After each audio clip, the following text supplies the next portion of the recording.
안녕하세요. 이상준 형제입니다.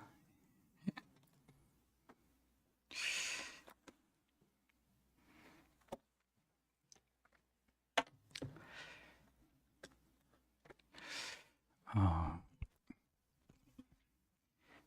로마서 오늘 교제할 말씀이 로마서 15장 14절과 15절 말씀입니다.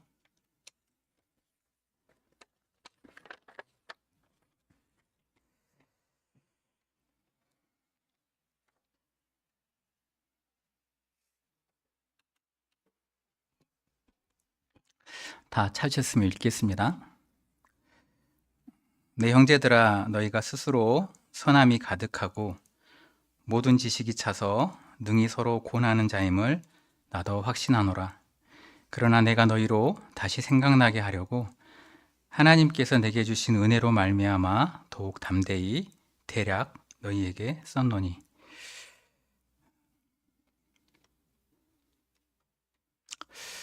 에이, 너무 잘 아시고 여러 번 보셨던 성경 로마서, 또 작년에 또 잘 가르치는 은사가 있는 형제를 통해서 다 들으셨던 말씀인데 또 반복하게 됩니다. 먼저 이제 사도 바울이 로마에 있는 교회, 로마에 있는 성도들을 이렇게 얘기합니다. 너희들이 선함이 가득하고 지식이 차 있는 성도들이다라고 증거하고 있습니다. 선함이 가득하고 모든 지식이 차 있는 성도들.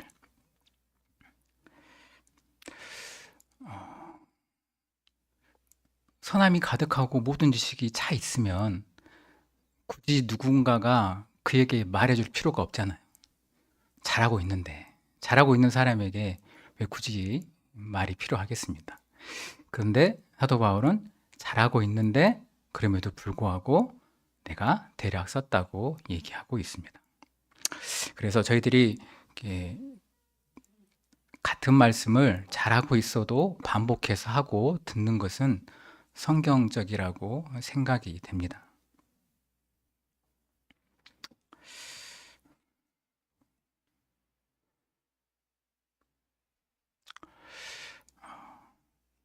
잘하고 있는데 선함이 가득하고 모든 지식이 차 있는 사람이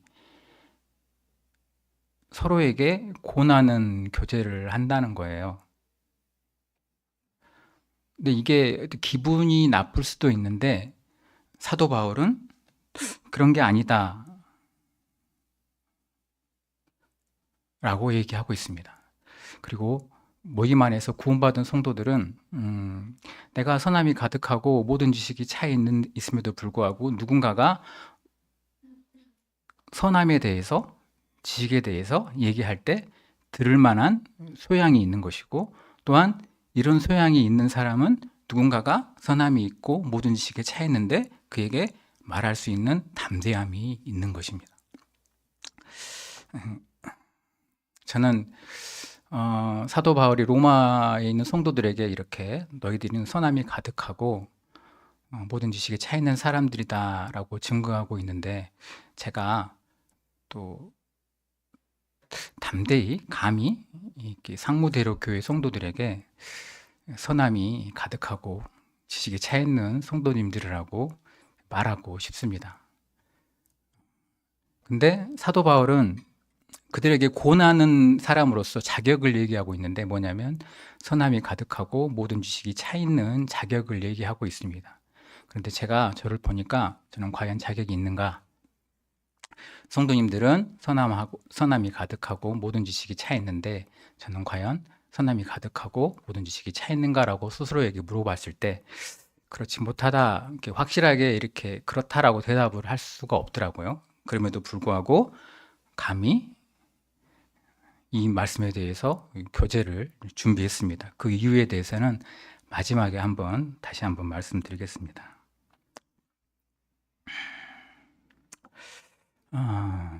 먼저 이 선함이 가득하고 그다음에 모든 지식이 차다라는 말씀을 처음에 읽었을 때는 잘 와닿지가 않았어요. 이게 뭐지? 너무 추상적이라는 생각을 해서 어, 뭐가 선함이고 뭐가 지식이고 뭐가 차 있는 거 뭐가 충만한 거지 라면서 다시 한번 바라보고 생각을 하게 됐습니다. 근데 하나는 해결이 되더라고요. 말씀을 통해서 뭐냐면 어, 지식이 차다는 말씀을 생각하게 될 때 하나님을 경외하는 것이 지식의 근본이라는 말이 있잖아요.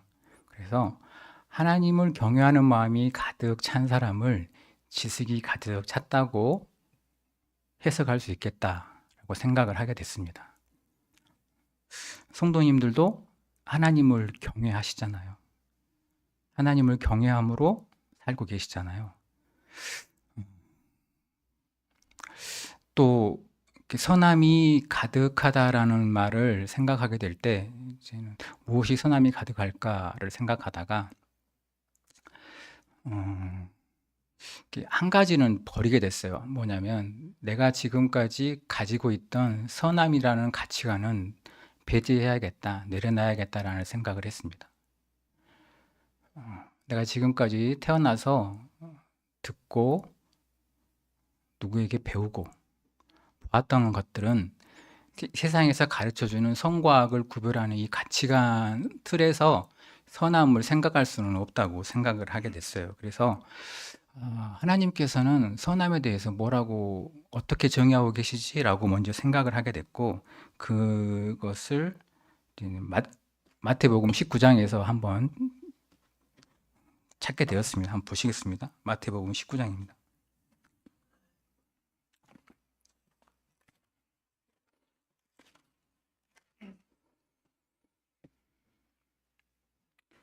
19장 16절입니다.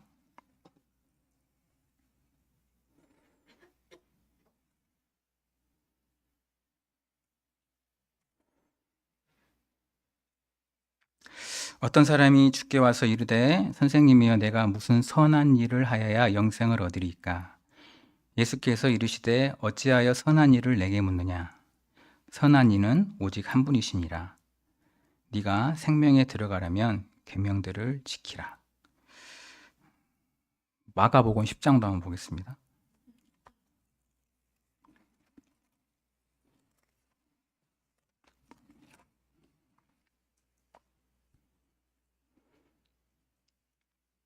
(17절입니다) 10장 17절. 예수께서 길에 나아가실새 한 사람이 달려와서 꿇어앉아 묻자오되 선한 선생님이여 내가 무엇을 하여야 영생을 얻으리까? 예수께서 이르시되 네가 어찌하여 나를 선하다 일컫느냐? 하나님 한 분 외에는 선한 이가 없느니라. 예수님께서 선함을 묻는 사람에게 이렇게 얘기하십니다. 어떻게 네가 나한테 선한 일을 묻니? 또 마가복음에서는 네가 어떻게 나를 선하다고 하니? 그러면서 답은 하나로 귀를 냅니다. 선하신 분은 하나님 한 분이시라고 이렇게 정의를 내려주십니다. 저희들의 가치관의 기준이자 저희들의 믿음의 표대이신 예수 그리스도께서 선함에 대해서 정의를 저희들에게 내려줬습니다. 이것 외에는 선한 것이 없죠. 그러니까 하나님 한 분만 선하십니다. 그분만 선하세요. 그래서 그분에게서 나오는 것만 선합니다. 그분께서 하신 일이 선하고 그분께서 하신 말씀이 선하고 그분께서 앞으로 하실 것들이 다 선한 것들입니다.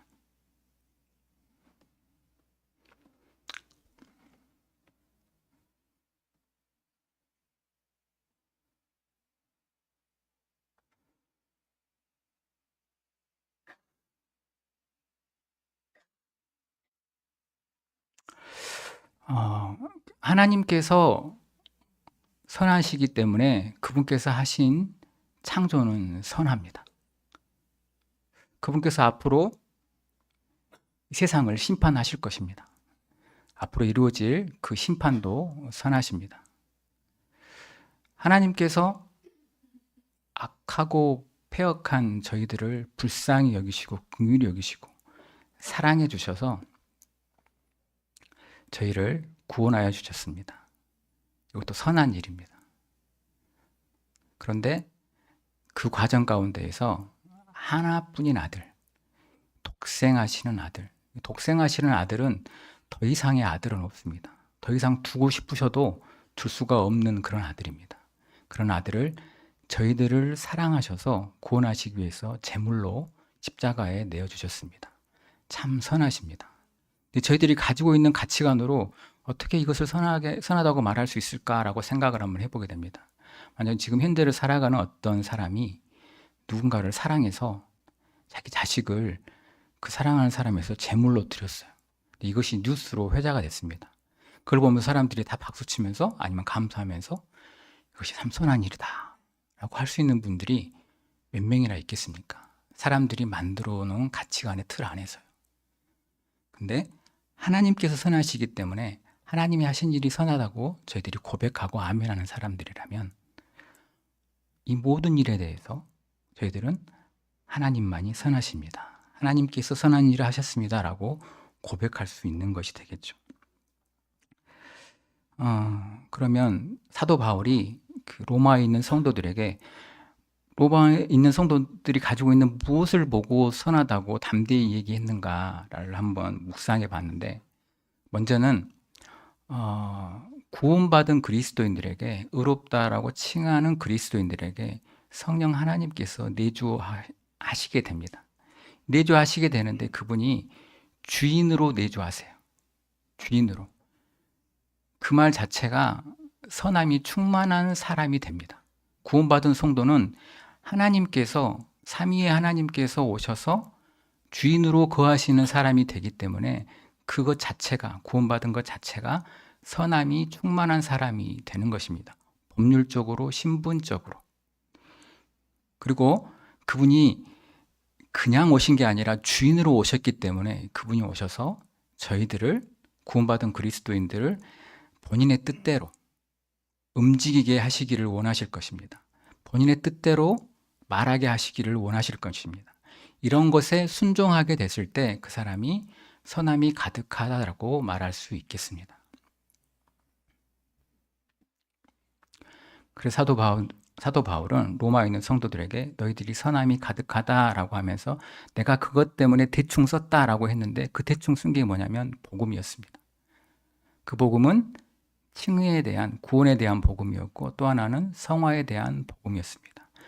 1장부터 쭉 써내려와서 칭의를 얘기하고 성화를 얘기한 후에 내가 너희들이 선함이 가득한지를 알아. 너희들이 구원받고 하나님 말씀에 순종하고 구원받음으로 선함이 가득하고 또한 그 주인 되신 하나님을 의지해서 순종함으로 하나님의 뜻대로 말하고 움직이는 너희들을 보니까 너희들이 참 선함이 가득한 것 같아. 그거 다 보고 있고 알고 있는데 한 번 더 썼어 하면서 복음을 쭉 제시하신 거죠.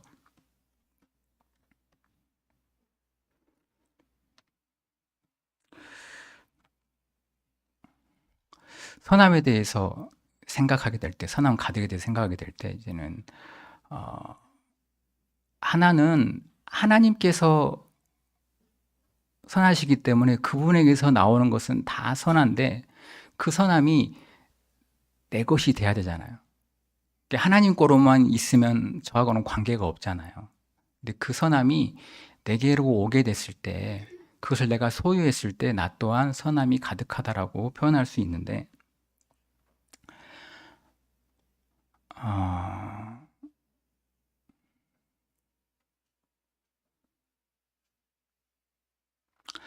먼저 이렇게 하나님께서 하신 일과 하나님께서 하신 말씀과 이런 것들이 다 선한데, 특별하게 저희들에게 오늘날 주신 이 성경은 하나님의 말씀입니다.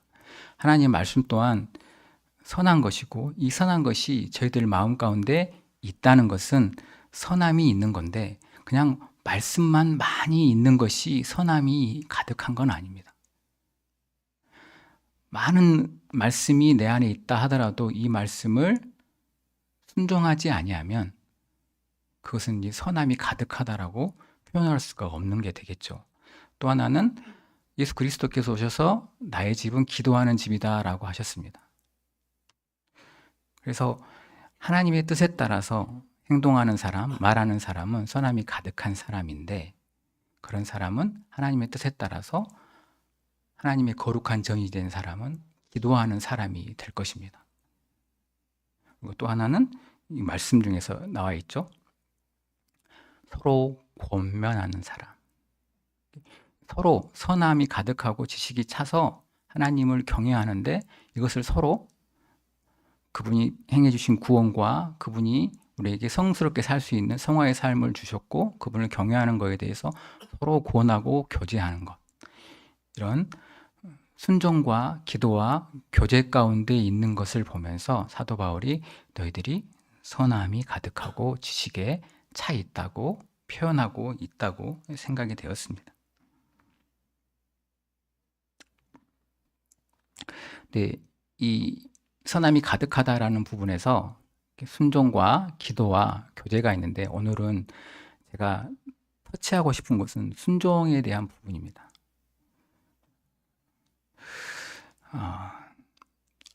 순종에는 그냥 편하게 얘기하면 두 덩어리의 순종이 있습니다. 두 덩어리의 순종. 하나는 넘어지지 않는 순종입니다. 잘 순종해서 넘어지지 않는 순종이 있고 잘 하나님의 말씀을 따라서 넘어졌는데 빨리 일어나는 순종이 있습니다. 그런데 사람이 순종을 하려면 하나님의 어떤 말씀을 만나게 되냐면 뭘 해라, 뭘 하지 말아라 라는 말씀과 대면하게 됩니다.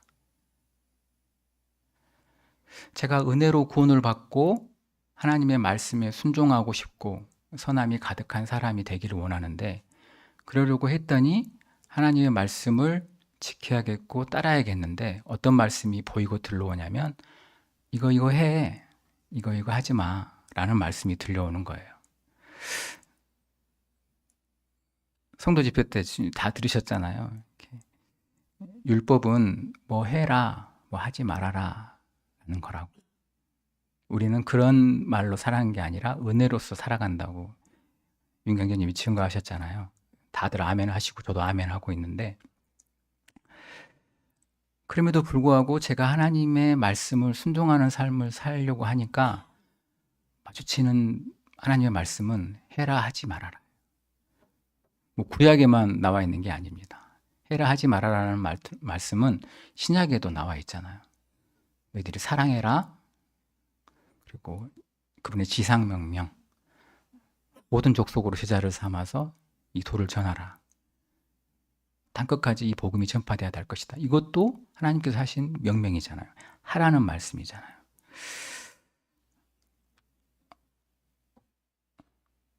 저희들이 은혜로서 살아야 되는데 그러면 하지 말아라 해라는 말씀을 순종하기 위해서 다시 율법으로 가야 되는 것인가? 은혜로 시작해서 율법으로 가야 되는가? 순종하는 삶이 나에게 없었다면 여기에 대해서 고민할 필요도 없을 것인데 고민하게 됩니다. 율법으로 안 살고 은혜로 살아야 되는데 왜 말씀은 해라 하지 말아라로 계속해서 나한테 귀결되지?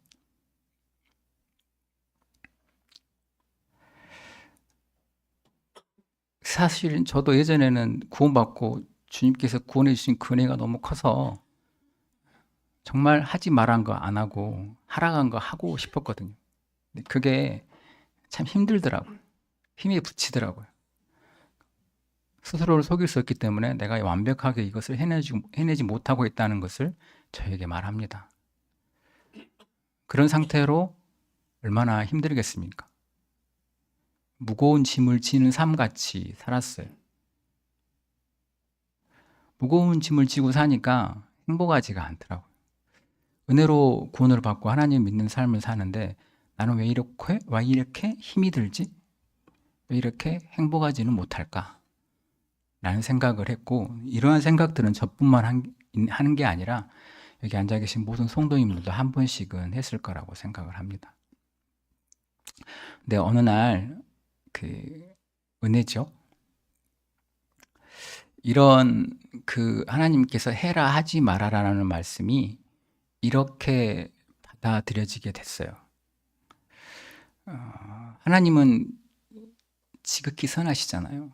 그리고 그분께서 하신 것은 다 선하기 때문에 취소되거나 철회되거나 폐지되지 않습니다.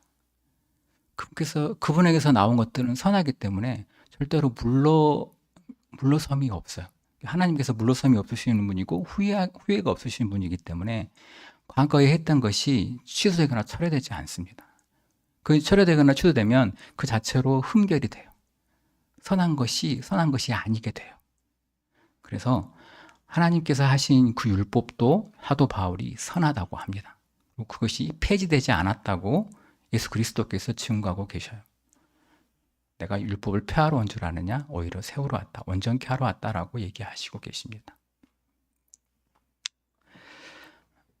신구약을 통틀어서 해라 하지 말아라는 율법으로 보여지는 말씀들이 많은데 이 말씀들을 저희들이 율법으로 지키는 게 아니라 은혜로 지키는 법을 어느 날 주님께서 은혜로 제게 주셨어요. 그래서 이것을 한번 성도님들과 공유하려고 합니다.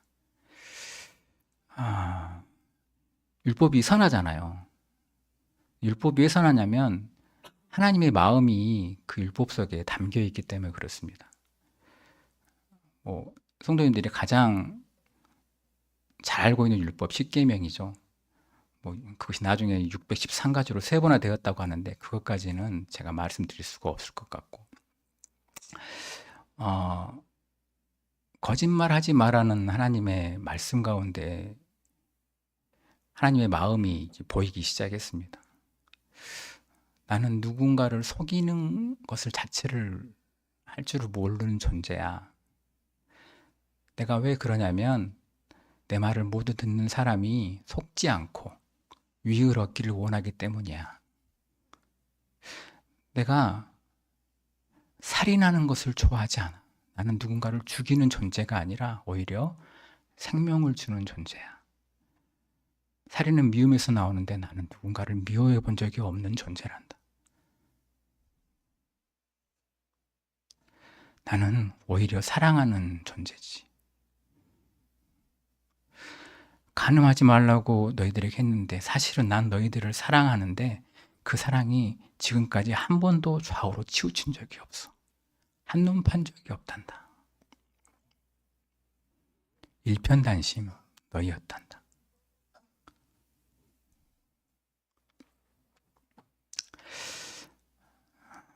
참 하나님의 율법에 담겨있는 하나님의 마음이 느껴지기 시작할 때 어떻게 이런 선한 하나님의 성품을 품고 있는 말씀들이 폐지될 수 있을까?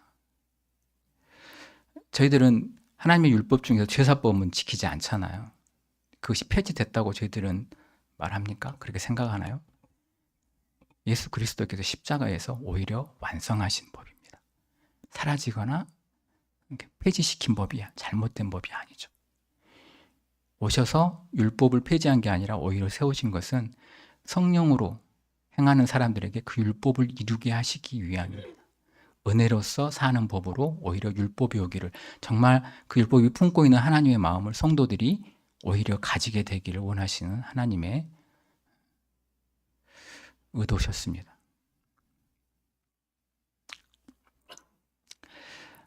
유인관계님께서 그러셨잖아요. 율법은 선한데 그 당시에 사람들에게는 그 율법을 지킬 힘이 없었다고.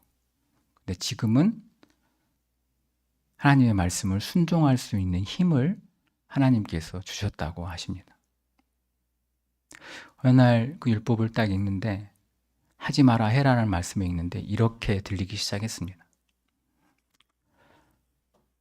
해라 하지 마라라는 말을 내가 너에게 했다만 네가 못할 줄 알고 하지 마라는 거 할 줄 다 한다. 근데 그럼에도 한 것은 그것이 내가 포기할 수 없는 나의 성품이기 때문에 그렇단다. 하지만 이제는 내가 너를 도와줄게. 내가 네 옆에 서서 이 말씀이 이루기까지 쉬지 않고 같이 도와주고 일해줄게. 나의 이름이 보혜사이기도 하잖니. 그 후로 하나님의 말씀은 저에게 이렇게 들렸어요. 대표적으로 10계명을 가지고 얘기하겠습니다. 거짓말하지 말라는 말씀은 저에게 이렇게 읽혀지기 시작했습니다. 내가 너를 거짓말하지 않는 사람으로 만들어줄게. 살인하지 말라는 말씀은 내가 너를 사람 죽이는 사람이 전혀 되지 않게 해줄게. 누군가를 미워하는 사람이 되지 않게 해줄게. 네가 누군가를 미워하면서 살지 못하게, 미워하는 마음을 가지고 살 수 없는 존재로 내가 변화시켜 줄게. 가늠하지 말라는 말을 통해서 여러 마음을 품고 있는 음란한 자에게 한 여자만을 일편단심으로 내가 사랑하게 해줄게. 내가 너를 그렇게 해줄게 하면서 약속하고 계시는 하나님이 보이기 시작했어요. 저에게는 하지 마라 해라라는 율법인데 그렇게 보이고 있는데 하나님의 은혜가 저에게 임했더니 임마누엘의 하나님, 그분이 제게 임했더니 그 모든 것이 저를 향한 하나님의 은혜로 바뀌기 시작했습니다. 예전에는 내가 하려고 했어요.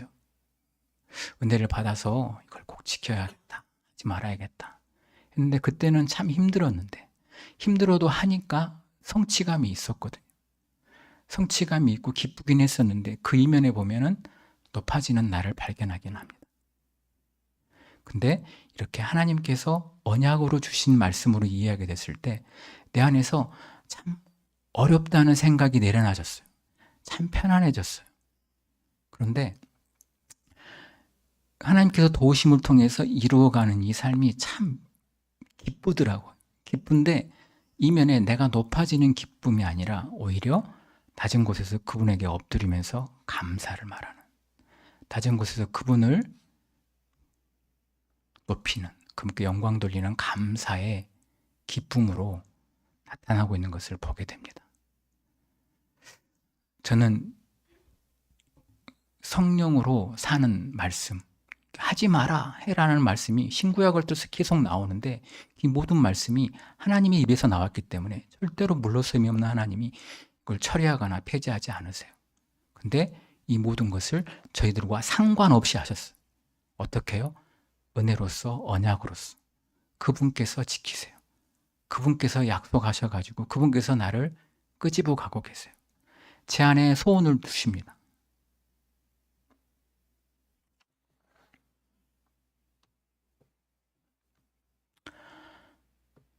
하지 말라는 말씀을, 해라는 말씀을 언약으로 받아서 하나님과 함께 해나가는 삶이 있을 때 내가 잘 안 넘어지더라고요.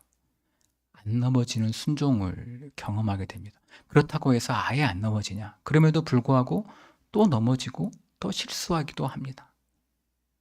그런데 하나님께서 또 하나의 순종을 예비해 두셨어요. 뭐냐면 넘어졌을 때 일어날 수 있는 힘, 일어날 수 있는 순종을 저희들에게 성경에서 얘기하고 계십니다. 그것도 해라는 명령이세요. 일어나 함께 가자. 좀 이렇게 청구형 명령이시지만 부드럽게 하시는 명령도 계시지만 이 모든 것도 명령이세요. 근데 이것을 법으로 하지 마라로 받아들이면 제가 참 힘들겠죠. 나는 준비가 안 돼 있는데, 나는 이렇게 더러운데, 나는 추한데, 뭐야 왜? 근데 하나님의 말씀은 그 상태에서 저를 그대로 내버려 두지 않습니다. 근데 베드로가 그랬어요. 저는 죄인입니다. 주님, 저를 떠나십시오. 주님께서 뭐라고 했냐면 나를 따르라라고 하십니다. 잡히시는 날만 시키시는데 저를 절대로 시키지 못하십니다 했더니 그럼 너랑 상관이 없는데 하니까 그가 이제 발을 내줍니다. 그러니까 성령을 받고 나서 성령으로 행하는데 어느 날 하나님께서 부정한 짐승을 보이세요. 제가 절대로 이것을 못 먹겠습니다 했더니 내가 깨끗게 했다라고 하십니다. 저는 죄인입니다 라고 주장하는데 하나님께서 뭐라 하시냐면 내가 이미 너를 깨끗게 했다라고 하시는 거예요. 거기에 대해서 순종하기를 원하세요. 순종했더니 넘어져 있는 자신이 하나님의 은혜로 말미암아서 벌떡 일어나는 영적인 경험을 하게 됩니다. 만약에 베드로가 거기에 대놓고 이렇게 했으면 어땠을까요? 주님, 제가 주님을 따라가지 않는 게 더 유익입니다. 저는 죄인이니까 주님 옆에 서면 주님까지 더 욕먹고 주님까지 죄인을 접촉하게 되면 죄인이 되잖아요. 죄인 되세요. 안 돼요. 얼핏 보면 합리적이고 옳게 들릴지 모르지만 이것은 정말 하나님보다 내가 더 의롭다는 말이에요. 하나님께서 깨끗게 하셨는데 나는 계속해서 죄를 주장하는 거죠. 하나님보다 내가 더 의로우니까 애써 하나님의 의가 아니라 나의 의를 세우려고 하는 것과 같은 것이 되는 것입니다. 사람들은 정말 실수가 많고 부족한지는 하나님이 잘 아세요. 그래서 히브리서에서 이렇게 얘기하십니다. 너희들 내가 잘못하는지 잘 알고 있어. 내가 너희들을 얼마나 긍휼히 여기는지. 그러니까 너희의 잘못을, 너희의 허물을 내가 채울하지 못하는 존재가 아니니까 담대하게 은혜의 보좌 앞으로 나와 라고 손을 잡아 이렇게 세우십니다. 잘못한 자에게 자백을 요구하세요. 왜 자백을 요구하냐면 사람이 잘못했어요. 그러면 참담한 기분이 들잖아요. 침륜에 빠지잖아요. 근데 하나님께서 자백함으로 미쁘고 의로우신 분이 그 죄를 사하겠다고 말씀하시고, 사해서 어떻게 하시겠냐면 죄에 거하지 않게 해주시겠다라고 약속하고 계셔요. 근데 내가 간혹 가다가 잘못해서 거짓말을 할 수 있고 누군가를 향해서 미운 마음을 품을 수 있는데, 이럴 때 주님께 자백하게 되면 주님께서 건지시는데, 뭘 건지시냐면 앞으로 거짓말을 잘 안 하고 미운 마음을 잘 안 품게 하시는 그렇게 하신다는 말씀도 포함되지만, 뭐냐면 침륜이라는 죄를 계속해서 범하지 않게 하셔요. 내가 죄를 지었는데 하나님께서 다 용서하신 그 용서를 내가 못 받아들이고 침륜 가운데 계속해서 침울하게 있는 것 자체가 하나님 앞에서는 불의한 거고 죄거든요. 미쁘고 의로우신 분께서 그 죄 가운데 있는 것을 못 보세요. 그래서 저희들을 강하게 강권하심으로 이렇게 세우십니다. 거기에 순종하는 것. 그것이 순종함이 가득한 사람의 모습이라고 생각이 됐습니다.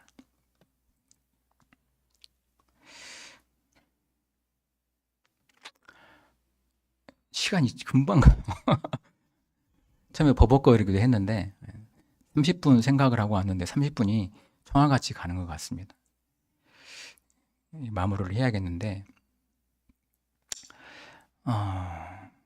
사실 저희들이 순종할 수 있는 힘이 어디서 나오냐면, 하나님의 말씀을 의지해서 넘어지지 않는 순종과 넘어졌을 때 벌떡 일어날 수 있는 순종이 어디에서 오냐면 복음에서 옵니다.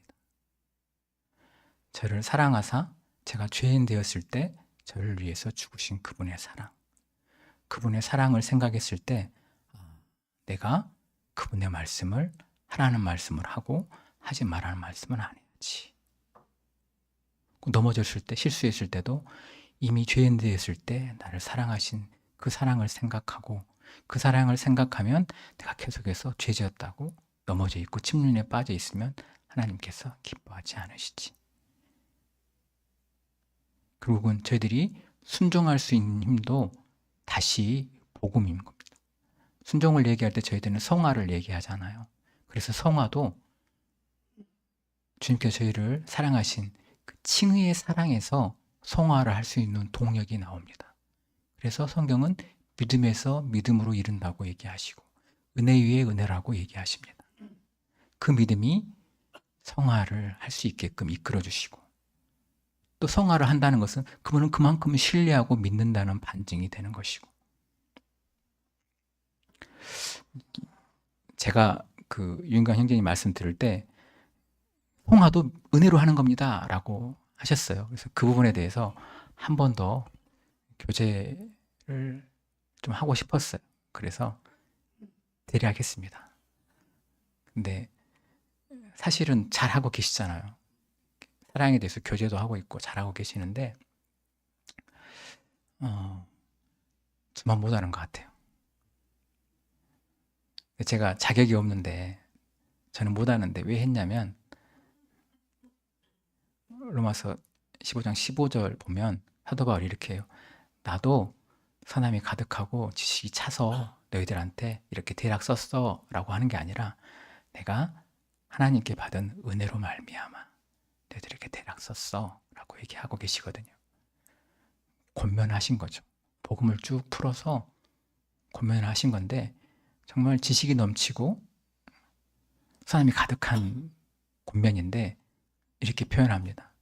내가 이렇게 쓴 것은 하나님께 받은 은혜로 인해서 하는 거야. 저도 주님께 주신 은혜가 있어서 제게 해라 하지 말아라는 말씀은 어떻게 은혜로 소화할 수 있게 하신 은혜가 있어서 대략 잠깐 성도님들과 교제를 했습니다. 이상입니다. 더 이상 길게 하면 안 될 것 같아요. 기도드리시고 마치시겠습니다.